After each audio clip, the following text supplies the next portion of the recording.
AMD on his last generation of graphics cards has bring great benefits to the consumers. Even if his top-tier Vega GPUs wasn't quite what everybody was waiting for. The RX 400 and 500 series gives exceptional performance for the money. Well, it's true that recently finding an AMD GPU at the MSRP is quite impossible, mainly because of the GPU mining market, but that's another story. With a $180 RX 470, you can run almost every game at 1080p, with high or very high settings at 60 FPS. But 10 years ago, things were a little bit different. Let me introduce you to the ATI Radeon HD 2600 XT. The 2600 XT is powered by the RB630 GPU at 65nm, compared to its bigger brother the 2900 XT, which was made on the 80nm process. This shrink in the size of the transistors allowed this GPU to be very efficient, taking all the power it needs from the PCIe bus, consuming only 45 watts of power. The card comes equipped with 120 string processors at 800 MHz. It includes support for DirectX 10 and Shadow Model 4. This particular version comes with 512 MB of GDDR3, but there was also GDDR4 and DDR2 variants of the card. Its price was around $150, cheaper than its green counterpart, the 8600 GT, performing very similar and even better in some games, but uses a lot less power. But does it game? Well, let's find out. For this, we will be pairing the card with a Core i3 2120, 4GB of RAM, and Windows 7 64-bit. This might not be high-end components, or in line with what most people have in 2007, but it's enough to make the card reach its full potential and avoid any other bottlenecks.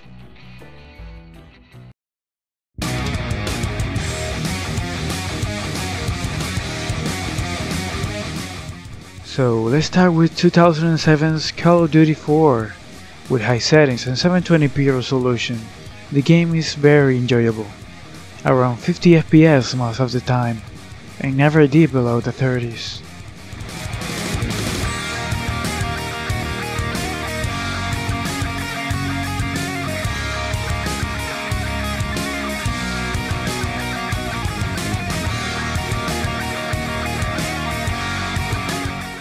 But can it run Crysis? Actually yes, at 1024 by 768 with medium details, the game results very playable. Still drops below 20 when there's a lot going on, but staying around 30 most of the time.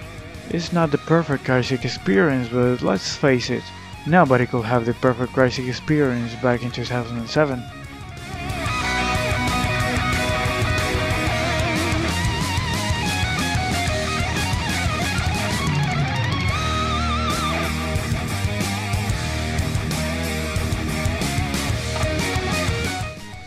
With 2008 titles like Far Cry 2, with high settings at 720p, the games look great, but with some noticeable stutter.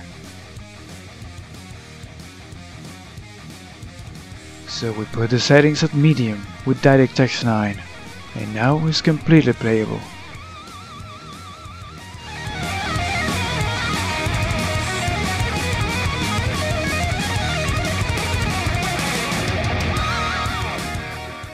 Also from 2008, Mirror's Edge with medium settings at 720p give us around 40 FPS.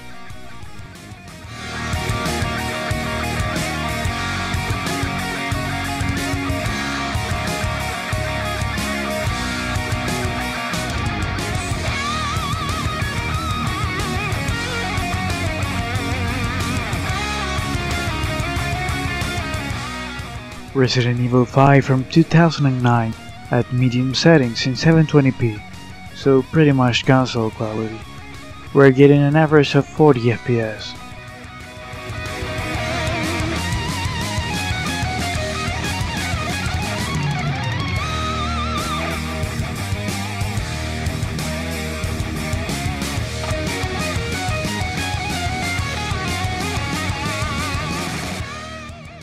Skyrim from 2011 with medium settings and 720p give us around 28 FPS, very close to the console versions in both performance and graphic settings.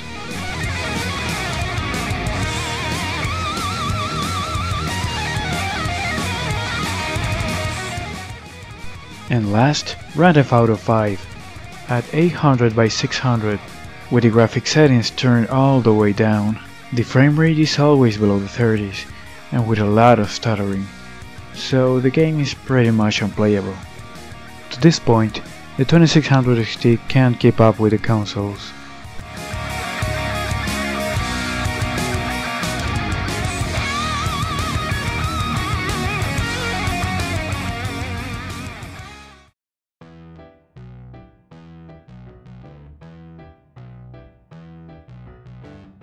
So back in the day, the 2600 XT was a pretty good option for gamers on a budget.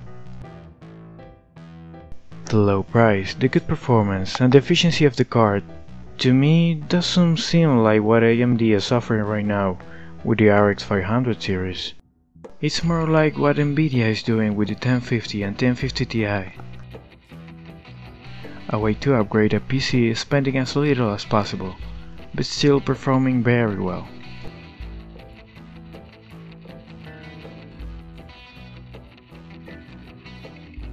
That's all for now. Hope you enjoyed the video. Leave a like if you want, and consider subscribing. More content like this will be coming very soon. If you wanna buy games at very low prices, including many of the featured in this video, enter Instant Gaming now, with the link in the video description.